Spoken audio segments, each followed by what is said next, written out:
क्योंकि ऑलरेडी आपको पता है कि एक आध इंजरीज की वजह से इंडिया की कॉम्बिनेशन यानी प्लेइंग कॉम्बिनेशन पर कुछ सवाल उठ गए थे और आज इंडिया का एक ऑप्शनल प्रैक्टिस सेशन था जिसमें नीतीश कुमार रेड्डी भी इंजर्ड हो गए। यानी अर्शदीप जो पिछला जो इंडिया का प्रैक्टिस सेशन था बेकेनम में, जहां पर उनका हाथ जो है वो कट गया,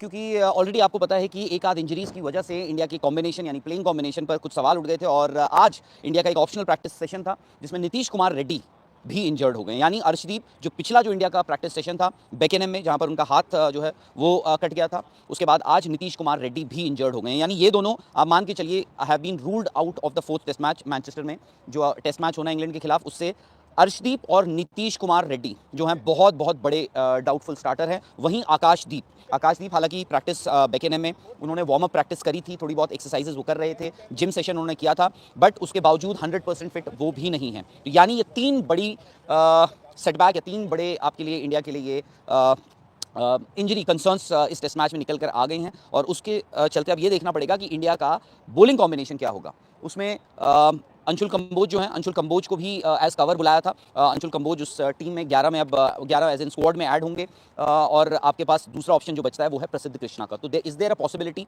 जहां पर आप जसप्रीत बुमराह, मोहम्मद सिराज के साथ आप या तो प्रसिद्ध कृष्णा को लेकर जाइए या फिर अंशुल कंबोज को लेकर जाइए। अंशुल कंबोज के साथ ये है, अंशुल कंबोज यहाँ पर इंडिया ए के लिए इंग्लैंड लायंस के खिलाफ उन्होंने 2 मैचेस भी खेले थे, बट उसके बाद उनको वापस भेज दिया गया था। हर्षित राणा को रोका था, उसके बाद हर्षित राणा को भी वापस भेज दिया। बट इस वक्त जो है इंडिया के लिए बहुत अच्छी खबर नहीं है मैनचेस्टर से। आज जो प्रैक्टिस सेशन या फिर जो ऑप्शनल प्रैक्टिस था उसमें जिम सेशन जो चल रहा था उसमें उनके घुटने पर चोट आई और उसके बाद अब आप मान के चलिए कि नीतीश कुमार रेड्डी भी तकरीबन चौथे टेस्ट मैच से रूल्ड आउट हैं। हालांकि ठीक है, आप कह सकते हैं हमने ऐसी सिचुएशंस पहले भी देखी हुई हैं। मुझे याद है ऑस्ट्रेलिया बीजीटी, आपको भी याद होगा 2021 में जब एक के बाद एक इंजरीज इंडिया को हुई थी। उसके बाद जब इंग्लैंड इंडिया आई थी, आपको तब भी याद होगा, तब भी काफ़ी इंजरीज थी। विराट कोहली भी अवेलेबल नहीं थे उस वक्त उस सीरीज़ में, तब भी इंडिया ने पहला टेस्ट मैच हारकर इंग्लैंड को वो 5 टेस्ट मैच की सीरीज़ हराई थी। बीजीटी में भी ऐसा ही हुआ था। बट इंग्लैंड में ये सीरीज़ फिलहाल फंसी हुई है। फंसी इसलिए है क्योंकि एक तरफ ये है कि आप एक दूसरे सीरीज में पिछड़ चुके हैं, दूसरा ये है आपको पता है कि ये जो सीरीज है, ये जो टेस्ट मैच है मैनचेस्टर का,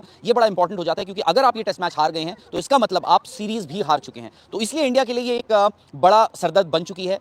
ये जो इंजरीज इंडिया को हो रही है, लंबा दौरा है, प्लस आप बैक टू बैक, कुछ आपको याद होगा दूसरा और तीसरे टेस्ट मैच में गैप बहुत नहीं था। आकाशदीप ने वो दोनों टेस्ट मैचेस खेले और जो पहला उनके लिए जो पहला टेस्ट मैच था यानी दूसरा टेस्ट मैच, बड़ी ज़बरदस्त उन्होंने गेंदबाजी भी करी है। उसके अलावा ये हुआ कि भाई अब उसके अलावा उन्होंने ये भी देखा कि भाई आपको पता है कि आकाशदीप जो हैं वो थोड़ा इंजरी प्रोन भी रहे हैं और थोड़ा सा वो इंजरी प्रोन भी रहे हैं। बट इस वक्त खबर जैसे मैंने आपको दी मैनचेस्टर से बहुत अच्छी नहीं है। तो ये बड़ी खबर है इंडिया के लिए और इंग्लैंड कल जो है इंडिया का एक फुल फ्लेजेड प्रैक्टिस सेशन होगा। आज ऑप्शनल प्रैक्टिस सेशन था जिसमें सारे खिलाड़ी नहीं थे, बट ये है कि जो थे उसमें से नीतीश कुमार रेड्डी आज जो जिम सेशन के लिए अपने उतरते हैं तो उनको चोट लग जाती है और तकरीबन मान के चलिए कि वो भी इस टेस्ट मैच से रूल्ड आउट है। यानी no Nitish Kumar Reddy available, no Arshdeep available, Akashdeep also a doubtful starter. उसके अलावा आपके पास ऑप्शन अब बच गए हैं सिर्फ प्रसिद्ध कृष्णा जो पिछले टेस्ट मैच नहीं खेले थे और अंशुल कंबोज जिनको ऐड किया है। बैटिंग में आपको देखना पड़ेगा कि